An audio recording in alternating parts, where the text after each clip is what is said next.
pas terminé ما هيك. الحمد لله رب العالمين والصلاة والسلام على سيدنا محمد الأمين وعلى آله وصحبه ومن تبعهم بإحسان إلى يوم الدين.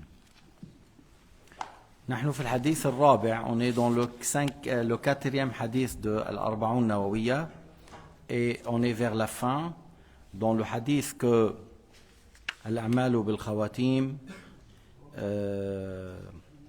فوالذي لا إله الحديث فوالذي لا إله غيره إن أحدكم ليعمل بعمل أهل الجنة حتى ما يكون بينه وبينها إلا ذراع فيسبق عليه الكتاب فيعمل بعمل أهل النار فيدخلها. الحديث que Allah subhanahu wa ta'ala, le Rasul alayhi salatu wassalam a dit que l'un de vous agit par les actes qui ramènent au paradis et qu'il se rapproche du paradis s'il meurt dans cet état, mais il fait ce qui est prédestiné et ce que l'ange a écrit, et il termine par les actes et les choses qui ramènent à l'enfer. Il meurt dans cet état et il va à l'enfer. Et encore, on a d'autres qui agissent par les actes qui ramènent à l'enfer. Et avant de mourir, il y aura entre lui et le paradis qu'une coudée pour dire qu'il est très proche. S'il meurt dans cet état, il va aller à l'enfer. Mais il fait avant de mourir ce qui est prédestiné pour lui et il fait les actes qui ramènent au paradis. Il meurt dans cet état et il ira au paradis. Alors dans cela, qu'est-ce qu'il y a? Il y a que tout est prédestiné par Dieu. كل في هذا الحديث إثبات القدر بأن الأعمال والحركات والسكنات ما نقوم به نحن الإنس والجن والملائكة وسائر الحيوان وحتى حركة الجماد كل هذا بمشيئة الله عز وجل. Alors dans le hadith, il y a l'affirmation que ce qu'on fait nous, les humains, les djinns, les anges, même les animaux, même les corps comme les étoiles et les astres, tout mouvement, toute immobilité aura lieu par la volonté de Dieu. Toute chose qui aura lieu dans ce moment, c'est prédestiné par Allah. Il n'y a rien qui rentre dans l'existence par hasard ou qu'il agit sans la volonté de Dieu Azza wa Jal. بل إن جميع الواقعات بقضاء الله تعالى وقدره خيرها وشرها نفعها وضرها. Alors, selon la voie de Ahl Sunnah wal Jama'a, toutes les choses qui auront lieu dans ce bas monde, c'est par la création de Dieu et par sa prédestination. Qu'il s'agit des actes de bien ou du mal, les choses profitables ou les choses nuisibles. ولا اعتراض عليه يفعل في ملكه ما يريد ويحكم في خلقه بما يشاء. L'a'tirad ala Allah, on n'a pas le droit de s'opposer à Dieu, on n'a pas le droit de se rébeller. On n'a pas le droit de dire « Oh Dieu, je ne suis pas d'accord ». Qui es-tu pour dire? Tu n'es qu'un esclave, tu es créé une créature, tu es créé malgré toi, tu vas mourir malgré toi, tu vas être ressuscité malgré toi, tu n'as qu'une solution, pas d'autre. C'est quoi? Croire en Dieu et obéir à lui. Il n'y a pas d'autre solution. ما في خلقت جئت إلى هذه الدنيا رغما عنك تموت رغما عنك تبعث رغما عنك. ما إلك حل للنجاة إلا أن تموت على الإسلام. لا إله حل لك، لا ما في مجال للنجاة إلا أن تكون مؤمنا تطيع ربك. هكذا النجاة، بغير ذلك لا تنجو. الذي يعترض ما فعل حتكون أشد من فرعون وشداد والنمرود. Celui qui s'oppose, tu fais quoi? Tu vas être plus fort que Pharaon et Shaddad ibn Aad et An-Numrud. C'est des rois victorieux qui ont gouverné pendant des siècles. Matu ala al-kufr, ils sont morts sur la mécréance. Leur demeure, c'est l'enfer. Maskanuhum an-nar. Al-kafir, ma darra Allah shay'an darra nafsahu. Le mécréant n'a pas fait du mal à Allah subhanahu wa ta'ala et personne n'arrive à faire du mal à Allah subhanahu wa ta'ala ou à nuire à Dieu. Personne. Mais celui qui s'est opposé, ou il a mécru, ou il a désobéi, il a fait du mal à lui-même. C'est ce qu'on dit. Allah Ta'ala قال وما ظلمونا ولكن كانوا أنفسهم يظلمون. Ils n'arrivent pas à être injustes envers Allah subhanahu wa ta'ala, ils n'arrivent pas à nuire à Dieu Azza wa Jal, mais ils étaient injustes envers eux-mêmes. فلا اعتراض عليه في ملكه. On ne s'oppose pas et on ne se rebelle pas contre Allah Ta'ala. Il fait ce qu'il veut. Et il y a derrière chaque chose qu'Allah a fait des sagesses. ويحكم في خلقه بما يشاء. Il donne à celui-là, il prive celui-là, il donne victoire à celui-là et il humilie celui-là. Il fait que celui-là est intelligent, il fait que l'autre il n'est pas intelligent. Celui-là est riche, l'autre est pauvre. Celui-là il est 2,25 m de taille, celui-là 1,55 m, comme Napoléon et comme Haile Selassie. Haile Selassie c'est peut-être 1,5 m et Napoléon peut-être 1,45 m ou 1,47 m. 1,62 m, ok. Quand même, il n'est pas grand de taille. Il avait un cheval grand, mais lui, il est petit taille. Alors, pour dire, il fait ce qu'il veut, Azza wa Jal. يفعل ما يشاء لحكم هو يعلمها, pour des sagesses que Allah Ta'ala sait. قال تعالى لا يسأل عما يفعل وهم يسألون. لا يسأل عما يفعل وهم يسألون. On ne questionne pas Allah. Pourquoi tu as fait? Les autres, nous les humains et les djinns, serions questionnés. Nous serions questionnés le jour du jugement. Voilà. يكفيك أن يقال لك ألم نصح جسمك ألم نسقك من الماء البارد. Suffit comme question, on ne t'a pas donné la bonne santé, on ne t'a pas donné de l'eau fraîche. حتى تعرف, je pense que vous, lorsque tu es très malade, tu penses que ça veut dire la bonne santé. Mais des fois, lorsque tu n'es pas malade, surtout ça fait 4 ans, 5 ans, tu n'as pas été chez le médecin, tu n'as pas dit aïe. Tu oublies un petit peu. Mais une fois que tu as mal aux dents, tu as mal à la tête, la douleur intense, ou tu as mal, je ne sais pas, des fois dans l'estomac, dans le rein, des fois vers le cœur, des fois même les nerfs de la main. Tu dis quel bienfait. Lorsque tu vois les gens en bonne santé, tu dis comment ils sont heureux. Parce qu'ils ne souffrent pas comme toi. Et celui qui est dans la prairie, ça fait 3-4 jours, n'a pas bu. Tu lui montres, tu lui mets un sac de diamants. Chaque diamant vaut 20 millions. Et un verre d'eau, il court vers le verre d'eau. Mais pourquoi? Il y a un sac, il y a dedans 1000 pièces de diamants. Chaque pièce, il est un 20 millions. C'est-à-dire 20 millions fois 1000. C'est des milliards. Pourquoi tu as couru vers l'eau? Tu dis parce que si je meurs, à quoi ça sert? Non, la vie est plus chère. Et la vie est plus chère par l'eau. Par l'eau, tu es vivant. Tu seras questionné le jour du jugement. Tu as donné la bonne santé, Rabbil Alamin, et il t'a donné l'eau fraîche. Qu'est-ce que tu as fait pour le remercier? Il y a des gens qui ont dit, on a adoré le diable. C'est-à-dire, il y a des gens qui ont adoré le diable. Il y a d'autres qui ont adoré les vaches en Inde. Il y a qui mettent les caca des vaches sur leur tête. Il y a des gens qui ont adoré les femmes. Et il y a des gens qui ont adoré un arbre, le feu. La ilaha illallah, la ma'bouda bihaqqin illallah. Rien ne mérite d'être adoré à part Allah. Fa'idhan, Allah subhanahu wa ta'ala, le fait qu'il nous a donné ça, déjà réfléchissez comment remercier Allah pour le bon santé et l'heure fraîche. Après tu dis les yeux, le nez, les mains, les pieds, la raison, les 360 articulations et le plaisir d'avoir un goût lorsque tu manges le bon fruit, les bons fromages, les bons chocolats, les bons glaces, la bonne viande. Pourquoi? Si tu n'as pas le goût, tu vas acheter, tu dis voilà, donne-moi la dernière qualité, le moins cher. C'est-à-dire comme la voiture lorsqu'on remplit l'essence. Mais ce n'est pas le cas. Et suite à ça, lorsqu'on a le goût, on se concurrence à avoir quelque chose de bien, et par la suite on travaille, et lorsqu'on travaille, le monde bouge. Et les intérêts après s'échangent. Et puis après, il y aura une vie sur cette terre. Mais il y en a des gens qui ne méditent pas. هناك أناس لا يتفكرون. هذه النعم العظيمة نعمة أن الله تعالى أعطاك حاسة الذوق. Et même l'odorat. Il y a des parfums, mon frère, à 1 million, ils mettent Certains, bouteilles de parfum un peu grandes, peut-être à quelques litres, mais avec que du musc pur, que de rose pur, tout ça. Après, ce parfum-là, ça coûte 1 million ou quelque chose.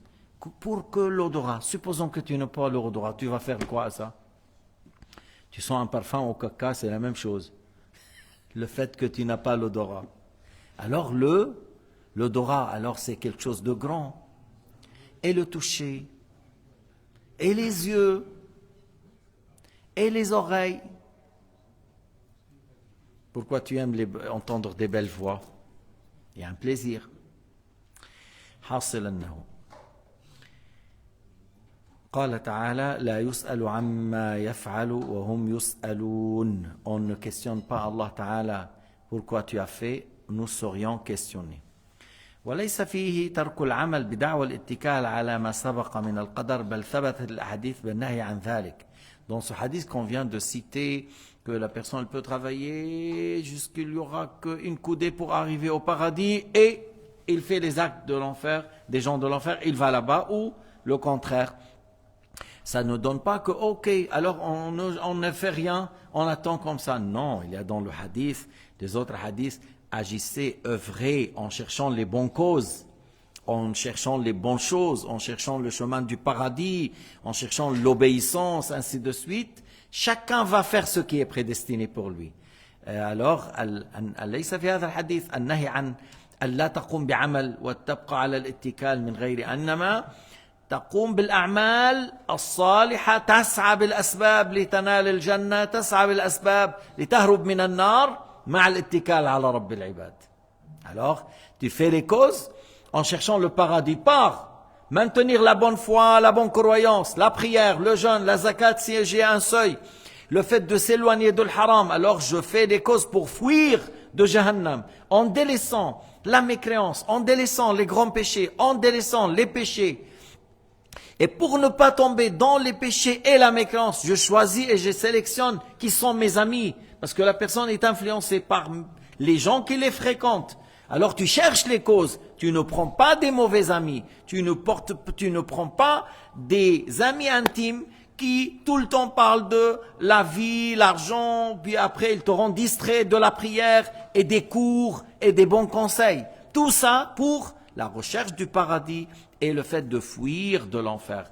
Alors Sayyidina Muhammad nous a encouragé à travailler, il a dit à œuvrer, c'est-à-dire dans le bien, chacun va faire ce qui est prédestiné pour lui. Chacun va faire ce qui est prédestiné pour lui. فإذا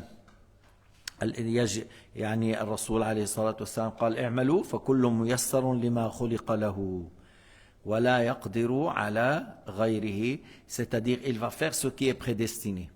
Tu n'arriveras pas à faire autre de ce qui est prédestiné. Ça ne veut pas dire que toi tu n'as pas la capacité, tu as la capacité, mais tu vas choisir ce qu'Allah a su que tu vas faire. Mais je vais choisir, et ce que je choisis, Allah Ta'ala l'a su, Allah l'a prédestiné, mais je le fais avec un choix. Il y a une différence entre je fais avec une volonté, ma volonté, sous la volonté de Dieu, et le fait de dire j'ai agi malgré moi. Il y a une chose différente, il y a une grande différence. Alors dans Ahl Sunnah wal Jama'a, ils ne disent pas que nous on agit malgré nous. On fait les choses malgré nous. Moi, je voulais partir à Ouchi, mais mes pieds, ils m'ont ramené à la mosquée. Ou je voulais rentrer à Al-Jumu'ah, mais mes pieds, ils m'ont ramené vers une autre place. Non, c'est pas le cas. C'est pas comme ça. On fait, on agit avec un choix et une acquisition, et ce qu'on a choisi est sous la volonté de Dieu. Allah a su que tu vas faire. Allah a su que tu vas choisir. C'est pour cela que tu es responsable. Allah a su que tu vas choisir. Et il a prédestiné ce qu'il a su. Est-ce que c'est clair?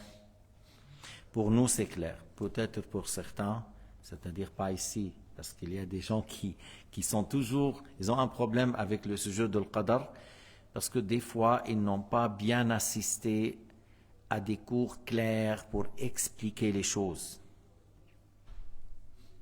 Toi, tu ne sais pas ce qui est prédestiné pour toi, et tu agis sur le champ. أنت ما تعلم ماذا قدر لك وتتصرف بالحال ولكن on a le célèbre exemple. Si on te propose de l'eau et de l'eau empoisonnée, tu prends l'eau sans poison. Tu dis celui-là, il me tue, je ne veux pas mourir. La même chose, tu dis, voilà, lorsqu'on t'a proposé une femme dans le haram et une femme mariée, pourquoi tu as choisi l'autre? Celle-là, le haram ramène à l'enfer, alors tu te reproches toi-même. Si tu prends l'eau avec le poison, qui est le fautif? C'est toi. Lorsqu'il prend l'eau empoisonnée, qui est le fautif? C'est lui qui a pris l'eau. On lui a dit, il y a du poison dedans. Malgré que c'est de l'eau Perrier avec un peu de citron et une bonne dose de poison. Vous connaissez l'eau Perrier avec le goût citron vert, c'est terrible, c'est magnifique. Et avec un peu de poison et de l'autre côté de l'eau, un peu mélangée avec le terre, il est tiède, mais il n'y a pas du poison. Est-ce qu'il y a quelqu'un parmi vous qui va choisir le Perrier avec le citron, là où il y a du poison? Est-ce qu'il y a quelqu'un qui va choisir celui-là? Pas du tout.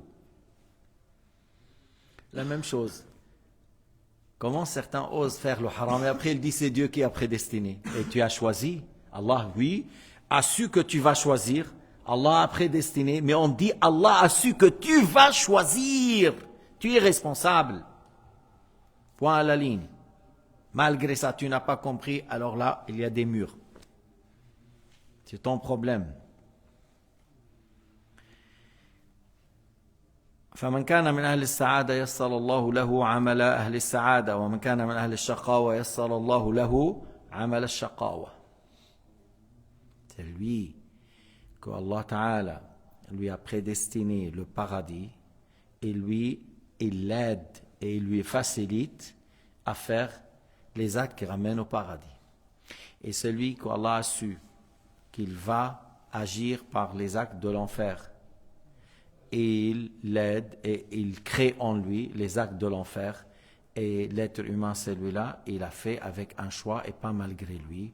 C'est pour cela qu'on dit il était injuste envers lui-même et il a choisi le mal, il a fait du mal à lui-même. C'est comme quelqu'un, ils disent, voilà le couteau. Si je me tape, c'est par la volonté de Dieu. Ok. Alors il ne faut pas que tu tapes. Mais il y a des gens qui font le suicide.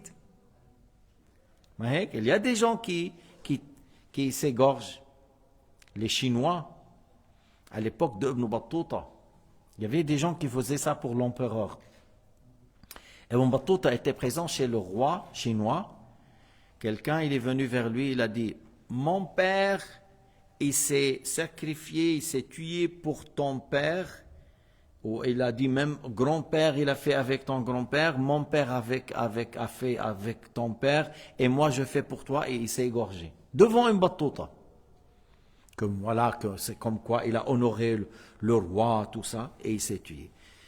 Mais on dit il a choisi. Et d'ailleurs il a dit mon grand-père a fait pour ça, mon père a fait, et moi je fais pour toi. Et Ibn Battuta, il a tout fait la tournée. Il n'a pas venu en Europe, mais il était vers l'Inde, le monde arabe, tout ça. C'est un juge marocain. Et il a dit, j'étais présent à Damas lorsque Ibn Taymiyyah, il était sur le minbar de Damas, et puis il a descendu en marche, et il a dit, Allah descend au ciel de cette manière-là, et il est descendu un pas, et puis après les gens, ils l'ont tabassé, ils l'ont jeté les souliers sur lui. Après, ils essaient le Wahhabi, ils disent non, mais c'est pas vrai cette histoire. Alors, d'où il a amené un Battuta alors? C'est un juge, c'est un savant. Il a dit, Allah descend comme ça, il a fait un pas ou deux vers l'escalier, et les gens, ils ont lancé les schlabs. À cette époque-là, c'était des schlabs durs. C'est pas fabrication chinoise. C'est pas...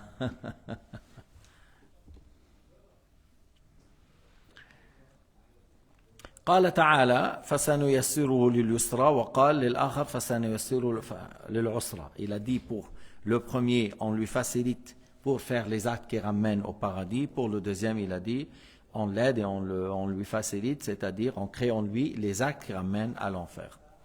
روى الإمام أحمد والترمذي والنسائي من حديث عبد الله بن عمرو قال خرج علينا رسول الله صلى الله عليه وسلم وفي يده كتابان. Mais ça on l'a déjà dit.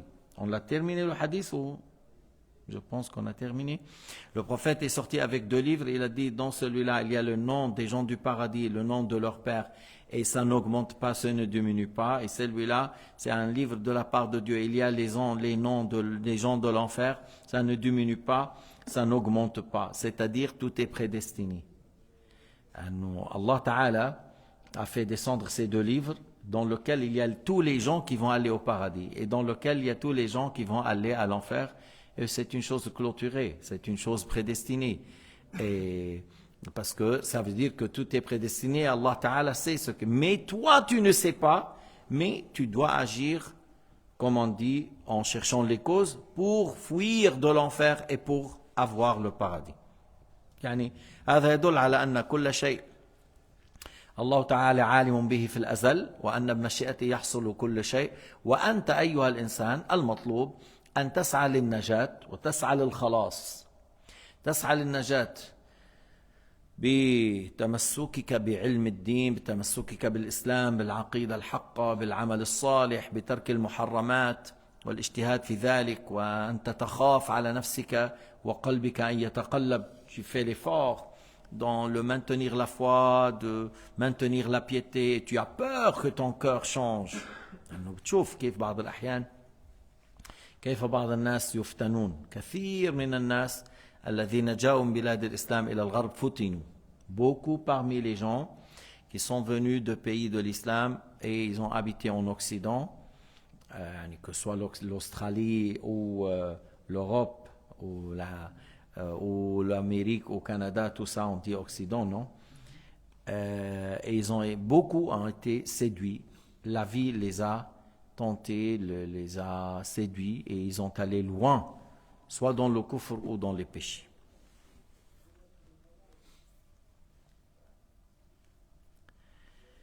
فإذا النبي قال لأصحابه لما قالوا ففيما العمل, lorsqu'ils ont dit alors pourquoi on fait, on œuvre et on fait des actes, si c'est tout est prédestiné, tout est écrit, on ne peut pas faire autrement de ce qui est écrit et de tout est prédestiné. C'est là où Sayyidina Muhammad a dit Saddidu wa qaribu, alors cherchez les bonnes œuvres, les bonnes choses. Et si tu n'as pas pu faire l'acte complètement, être le plus proche, fais de ton mieux pour atteindre la perfection dans l'obéissance, dans la foi. Et فإن صاحب الجنة يختم له بعمل أهل الجنة, celui qui écrit parmi les gens du paradis, il va terminer ses œuvres par les actes qui ramènent au paradis. Et celui qui est parmi les gens de l'enfer, ses œuvres vont être terminées par les œuvres qui ramènent à l'enfer.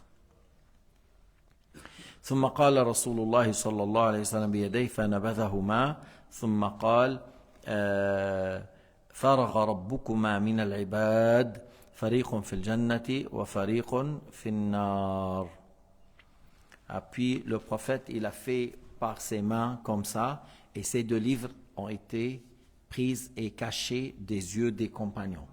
Il leur a montré puis après ils l'ont plus vu, c'est-à-dire soit les anges l'ont pris, c'est-à-dire les livres, ils n'étaient plus dans la vue pour les compagnons.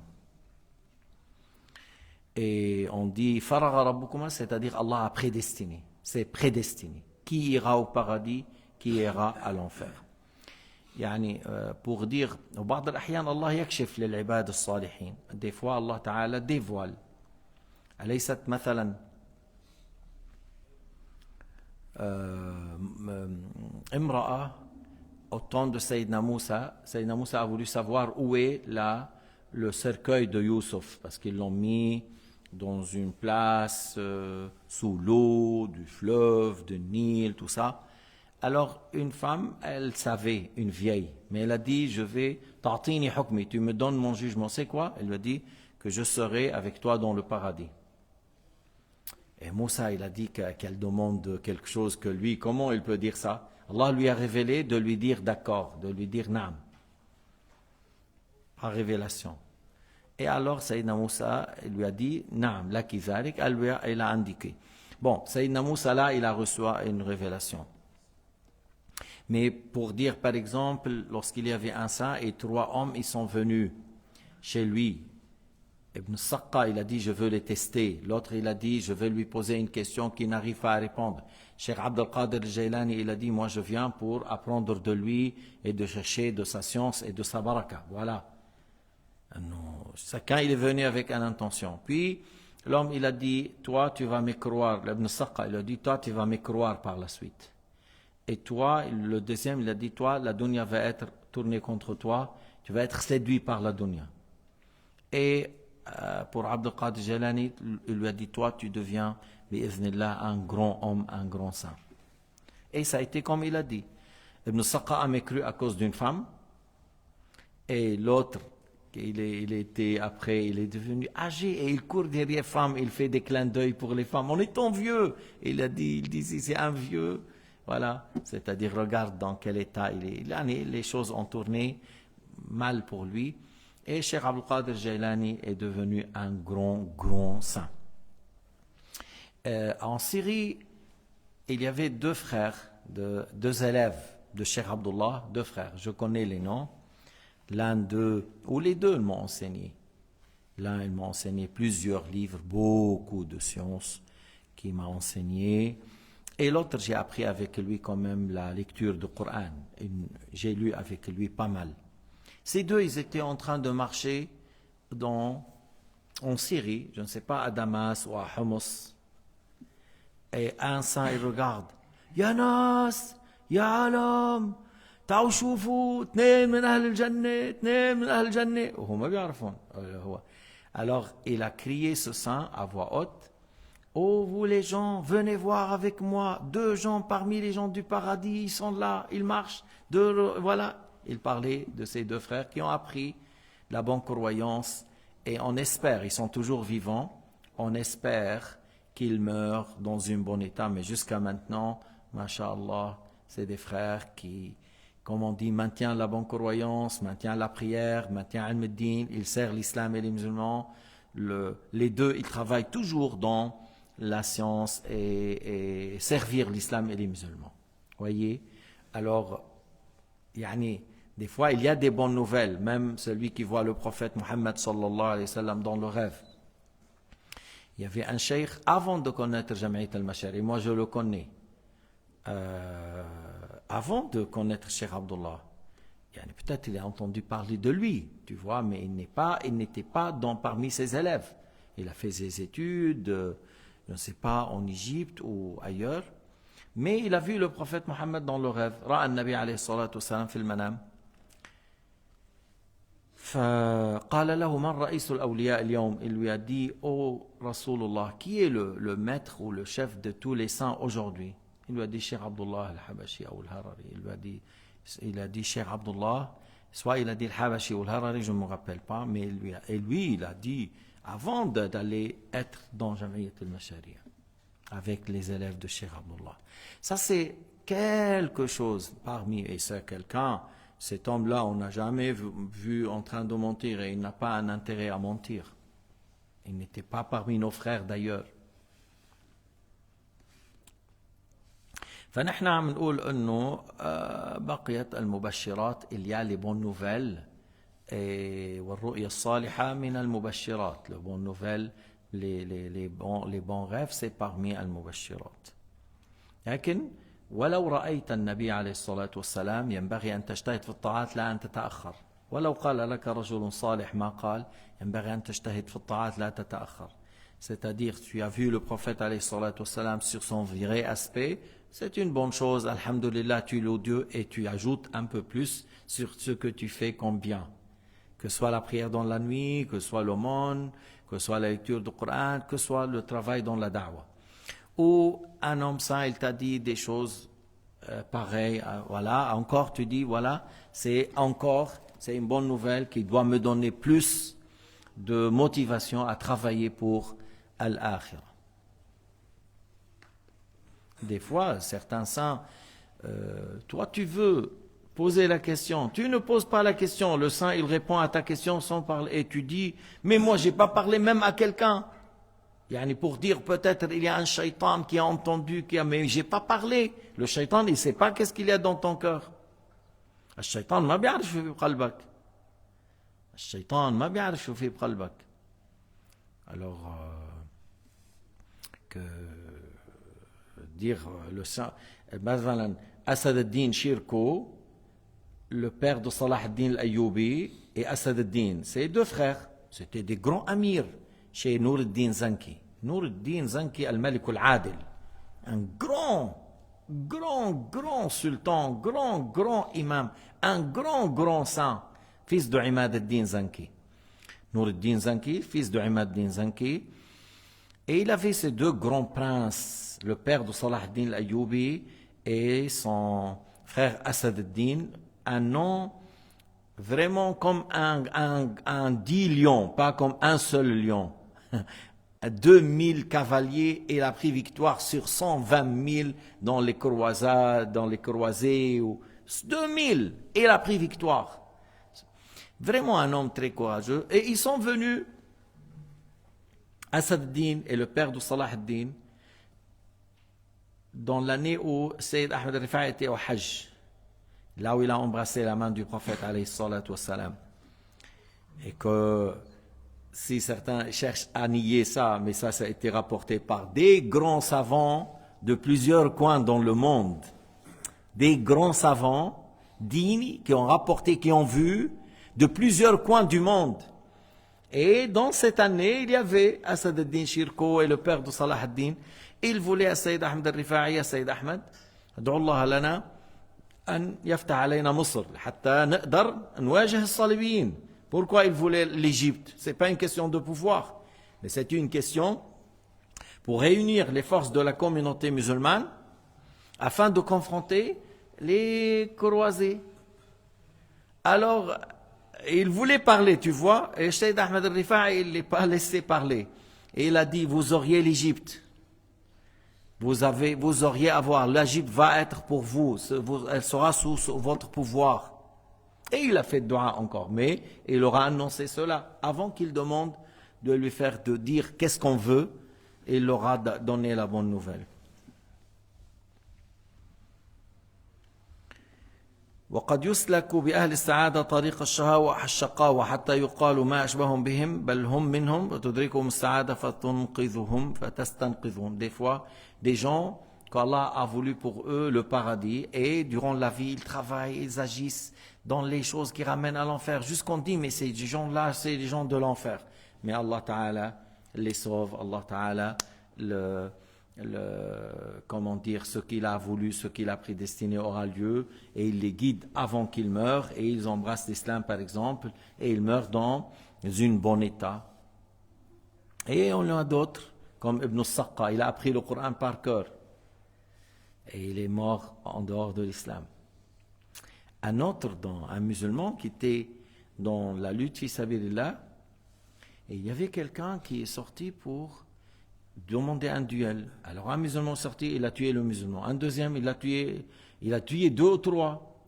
Après, il y a un parmi les il est sorti, il a regardé, il lui a dit, tu es mon frère tel, parce qu'ils étaient tous deux chez un grand imam soufi. Il a dit, je ne veux pas te tuer, tu es mon ami. Alors, il s'est rappelé de lui, il a dit, comment ça se fait?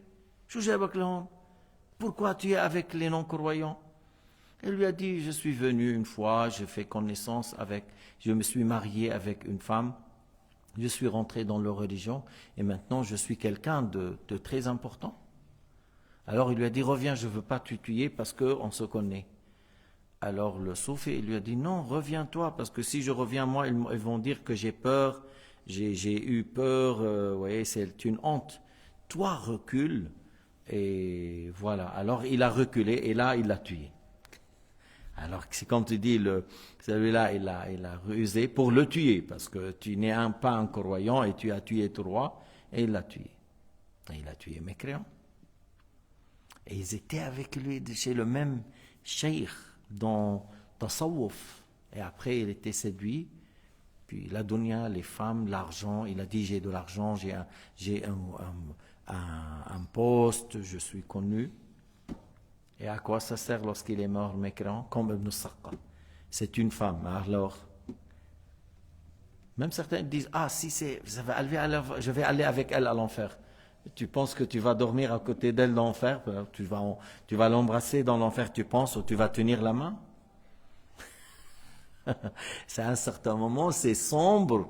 Tu vois que toi, et tu es comme un pays comme la Suisse en train d'être brûlé. Alors si tu mets deux qui s'aiment très très bien, tu les mets dans le feu et tu les brûles, ils vont faire quoi ensemble là? S'ils sont en train d'être grillés. Il y a des gens qui pensent comme ça. Mais s'ils veulent ils mettre la main ou ils s'assoient sur le feu ou quelque chose, là, l'idée change. Mais des fois, ils ne cherchent pas à exercer. يعني لو هؤلاء يفكروا بقول لك انا اذا كان هيدي المرة رايحة على النار خلص بدي اروح انا وياها على النار. D'ailleurs, il y a un musulman qui a aimé une femme non musulmane. Tu vois, ils étaient dans l'amour jusqu'à, tu dis, l'ishq à la fin. Il y avait quelqu'un un intermédiaire, parce que les parents ici n'acceptent pas. Hatta il a dit, j'ai aimé telle femme, j'ai peur de ne pas la voir dans le jour du jugement si je meurs musulman. Alors, témoignez que je rentre dans sa religion, dans la religion de l'autre. Et il est mort avec ça. Et il est mort en dehors de l'islam. Alors l'autre, il a dit, A'udhu billah minash shaitanir rajim, la hawla wa la quwwata illa billah. Vraiment, il était touché.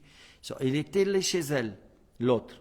Il n'a pas dit, il est mort dans cet état, qu'il a quitté l'islam pour te rejoindre dans le Jahannam, dans l'enfer. Alors, l'autre, il dit, écoute, toi, tu me connais très bien, j'ai aimé telle personne qui est musulman. J'ai peur, si je meurs dans cet état, de ne pas rejoindre ton ami. Je vais le rejoindre. Alors, je témoigne qu'il n'est de Dieu qu'Allah, Muhammad est le messager d'Allah. Ashhadu an la ilaha illallah, wa ashhadu anna Muhammadan Rasulullah, thumma matat ala l'islam. Bien sûr, dans le paradis, il ne va pas penser à lui, hein. Dans le paradis, il ne va pas penser à lui. Il n'y a pas un célibataire dans le paradis. Ma fil jannati azb, wala azba. Il n'y a pas un célibataire. Mais il ne va pas souhaiter d'avoir celui-là. Parce que ça a été clôturé pour lui le feu de l'enfer, la mécréance, alors il est dans l'enfer. ومن كتبه الله سعيدا في الكتاب لم يخرجه من الدنيا حتى يستعمله بعمل يسعده قبل موته ولو بفواق ناقة. Alors celui qu'Allah Ta'ala a prescrit qu'il est heureux, qu'il meurt sur l'islam et qu'il ira au paradis, alors même si celui-là dans un certain moment il agit dans le mal, dans les péchés ou dans la mécréance, un jour elle va se repentir, il va embrasser l'islam, il va se corriger, même s'il lui reste de temps suffit pour traire une chamelle, alors on trouve qu'à la fin, il s'est guidé, Allah l'a guidé, il s'est trouvé dans la bonne croyance où il a embrassé l'islam et il est mort dans cet état. Al-Hadith al-Khamis, le cinquième hadith, هذا الحديث قاعدة عظيمة النفع لتمييز الحسن من القبيح والمقبول في أمر الدين من المردود. Le cinquième hadith, c'est une règle grande afin de savoir comment distinguer entre le bien et le mal, ce qui est accepté dans la religion, ce qui est rejeté dans la religion. وقد سبق ما قال أحمد وابن راهويه فيه. Ils ont parlé au sujet de ce hadith. On a déjà dit que trois hadiths que l'islam tourne autour de ça, en parlant de l'imam Ahmad et Ishaq ibn Rahawayh. وقال البغوي في شرح السنة قال يحيى بن سعيد سمعت أبا عبيد يقول جمع النبي صلى الله عليه وسلم أمر الآخرة في كلمة واحدة من أحدث في أمرنا ما ليس منه فهو رد وجمع أمر الدنيا كله في كلمة واحدة إنما الأعمال بالنيات يدخلان في كل باب. Alors on parle de Yahya fils de Saïd لو بنقول يحيى بن سعيد القطان, يحيى بن سعيد من رواة الحديث, un imam. Il rapporte de Abu Ubaid, radiyallahu anhu, a dit, le prophète nous a réuni les affaires, les choses qui sont utiles et qui concernent l'au-delà par une parole. C'est lui qui innove dans notre religion, fi amrina, dans notre religion, quelque chose qui n'est pas dedans, qui n'est pas en conformité, c'est à rejeter. C'est à rejeter. Et il nous a réunis les ordres de notre dunya par une parole. Les actes dépendent de l'intention. Alors, et voilà, alors ces deux hadiths rentrent dans tous les portes, si vous voulez, dans tous les chapitres, dans toutes les œuvres. Tous les œuvres, soit il est en conformité, on accepte. Si il n'est pas en conformité, c'est à rejeter. Et après, les actes, ils seront selon l'intention. Dans quelle intention tu as fait? عن أم المؤمنين وهي كنية كل من أزواج رسول الله صلى الله عليه وسلم. Lorsqu'on dit المؤمنين, c'est un surnom pour toutes les épouses du prophète عليه الصلاة والسلام, du fait que personne n'a le droit de se marier avec elle après la mort du prophète Muhammad صلى الله عليه وسلم. لقوله تعالى وأزواجه أمهاتهم أي في التعظيم والتكريم وحرمة النكاح. Les épouses du prophète, ce sont leurs mères dans la glorification, dans l'amour, on les aime, on les glorifie et on ne se marie pas avec elles. دون نحو النظر والخلوة وسائر المحرمات, mais pas maintenant le regard vers les épouses du prophète, on baisse le regard. Être seul avec une épouse, non, on évite, et toutes les autres choses qui sont interdites. Mais alors les mères, dans le sens amour, aimer, glorifier, et on n'a pas le droit de se marier avec elles. عبد الله عائشة ما كان عندها أولاد لكن كنيتها عبد الله. Aïcha radiyallahu anha n'avait pas des enfants avec le prophète, mais le surnom, c'était, on dit, la mère de Abdillah, Abdillah. Aïcha radiyallahu ta'ala anha, هي الزوجة الوحيدة البكر, c'est-à-dire c'est la seule femme vierge que le prophète s'est marié avec elle. كنيت بأم عبد الله من دون أن يكون له ولد اسمه عبد الله. Mais il n'a pas un enfant qui s'appelle Abdullah, mais on l'a donné ce surnom. وروى أحمد وأبو داود أنها كنيت بابن أختها أسماء اللي كان عندها عبد الله بن الزبير. L'imam Ahmed a rapporté qu'on lui a donné son nom par le fils de sa sœur qui s'appelle Abdullah ibn Zubayr. Sa mère s'appelle Asma, c'est la sœur de Aïcha. Et Abdullah ibn Zubayr, quel homme, et sa mère Asma, quelle femme. وروى أحمد وأبو داود أنها كنيت بابن أختها أسماء وأما حديث أنها كنيت بسقط من رسول الله صلى الله عليه وسلم سمي عبد الله فهو ضعيف كما ذكر الشيخ في الأذكار. Le fait de dire oui, il a eu un fausse couche avec le prophète et que le fausse couche on l'a nommé Abdullah, c'est quelque chose de faible comme il a dit Nawawi.